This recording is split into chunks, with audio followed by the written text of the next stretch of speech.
السلام علیکم ناظرین، آپ یوٹیوب چینل دیکھ رہے ہیں، میں تقویم حیات۔ ناظرین اکرام، آج ہم بات کرنے جا رہے ہیں سامیہ حجاب ٹک ٹاکر کا جو ایک اغوا کا کیس ہوا تھا، اس کے اوپر کیا ڈیولپمنٹس ہوئی ہیں اور اس کیس کے دوران کیا کیا چیزیں سامنے آئی ہیں اور ابھی فائنل کیا چیز جو ہے وہ سامنے آئی ہے۔ سب سے پہلے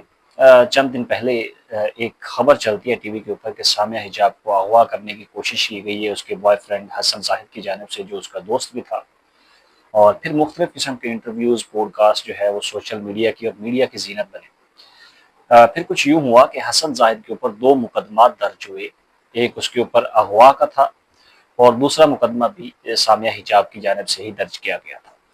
حسن زاہد کو گرفتار کیا جاتا ہے، سامیہ حجاب کی طرف سے مختلف قسم کے الزامات لگائے جاتے ہیں کہ حسن اس کو متعدد بار ٹارچر کرتا تھا، اس کے اوپر جو ہے وہ ہاتھ اٹھاتا تھا، کافی ساری چیزیں سامیہ حجاب کی جانب سے حسن کے اوپر الزامات کی زد میں سامنے آئے۔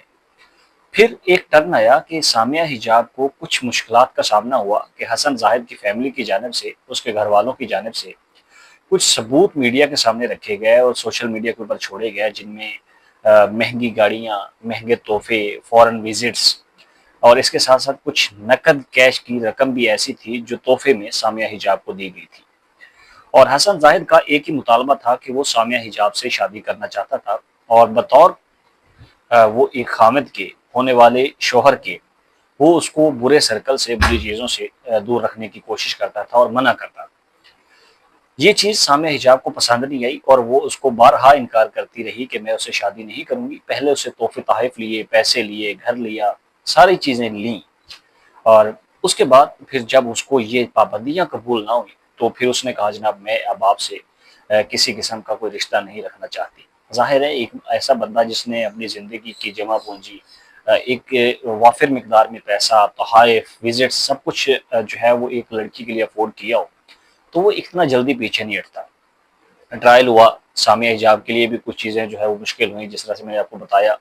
کہ ایویڈنسز سامنے آئے۔ حسن زاہد کے لیے بھی کچھ مشکلات کا سامنا ہوا، اور ان کی جو کپل ویڈیوز تھی، جو ان کے اکٹھے اٹھنے بیٹھنے کی، تک کہ سگریٹ پینے کی ویڈیوز بھی تھیں، سگار پینے کی ویڈیوز تھیں، وہ سوشل میڈیا کے اوپر موجود تھیں اور بطور ثبوت ان کو دیکھا جا سکتا ہے۔ اب اس کیس کے اندر لیٹسٹ جو ٹرن ہے، جو اپڈیٹ ہے، سامیہ حجاب جو ہے وہ حسن زاہد کو خدا کی رضا کے لیے معاف کر دیا۔ اس کے بعد جب یہ سٹیٹمنٹ آئی ہے اور کورٹ کی جانب سے حسن زاہد کی بیل کی درخواست منظور کر لی گئی ہے اور حسن زاہد کو بیل گرانٹ کر دی گئی ہے۔ اب اس سارے سینیریو کے بعد ایک اہم چیز جو اس وقت سوشل میڈیا کے اوپر اور مین اسٹریم چینلز کے اوپر بھی زیر گردش ہے، ہماری سماعتوں کی نظر ہے، کہ ٹک ٹاکر سامیہ حجاب نے خدا کی رضا کے لیے حسن زاہد کو معاف کیا، یا پھر ایک کوئی بڑی ڈیل آفر کی گئی جس کے نتیجے میں یہ صلح نامہ سامنے آیا، یہ معافی نامہ سامنے آیا۔ اس کے اوپر اگر سامیہ حجاب سے صحافیوں نے بات کی تو وہ یہ کہتی ہیں کہ میں نے خدا کی رضا کے لیے اس کو معاف کیا ہے، اس شرط کے اوپر وہ دوبارہ سامیہ کو اور اس کی فیملی کو ٹارگٹ نہیں کرے گا، ان کو کسی قسم کی کوئی تھریٹ نہیں کرے گا۔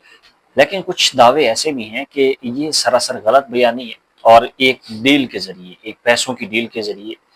جو ہے وہ یہ صلح نامہ، یہ راضی نامہ، یہ ساری چیزیں سامنے آئی ہیں۔ اب اس کے پیچھے کیا حقائق ہیں وہ ان دونوں کے علاوہ خدا کی ذات بہتر جانتی ہے، ہم صرف تجزیہ اور تبصرہ دے سکتے ہیں۔